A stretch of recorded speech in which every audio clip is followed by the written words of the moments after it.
রাজা শান্তনু একদিন গঙ্গার তীরে এক অপূর্ব সুন্দরী নারীকে দেখেন। তিনি ছিলেন স্বয়ং দেবী গঙ্গা। শান্তনু তাকে বিবাহের প্রস্তাব দেন। গঙ্গা একটি শর্তে রাজি হন। রাজা কখনো তার কোনো কাজের বিষয় প্রশ্ন করবেন না।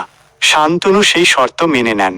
বিবাহের পর গঙ্গা একে একে 7টি সন্তান জন্ম দেন, আর প্রত্যেক সন্তান জন্মের পরই তিনি তাদের গঙ্গার জলে বিসর্জন দেন। রাজা শান্তনু অত্যন্ত কষ্ট পেলেও প্রতিজ্ঞার কারণে কিছু বলতে পারেননি। কিন্তু 8ম সন্তানের সময় তিনি আর নিজেকে সামলাতে না পেরে বাধা দেন। তখন গঙ্গা সত্য প্রকাশ করেন। আসলে এই সন্তানরা ছিল অষ্টবসু, স্বর্গের দেবতা। একবার তারা মহর্ষি বশিষ্ঠের অভিশাপে মানবজন্ম লাভ করতে বাধ্য হয়।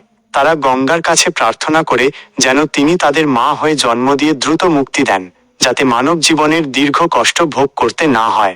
তাই গঙ্গা প্রথম 7 জনকে জন্মের সঙ্গে সঙ্গেই জলে সমর্পণ করে তাদের অভিশাপ মুক্ত করেন। কিন্তু 8ম বসু, যিনি মূল অপরাধে বেশি জড়িত ছিলেন, তাকে দীর্ঘ মানব জীবন কাটাতে হয়। তিনিই পরে মহাভারতের মহান বীর ভীষ্ম দেবব্রত হন।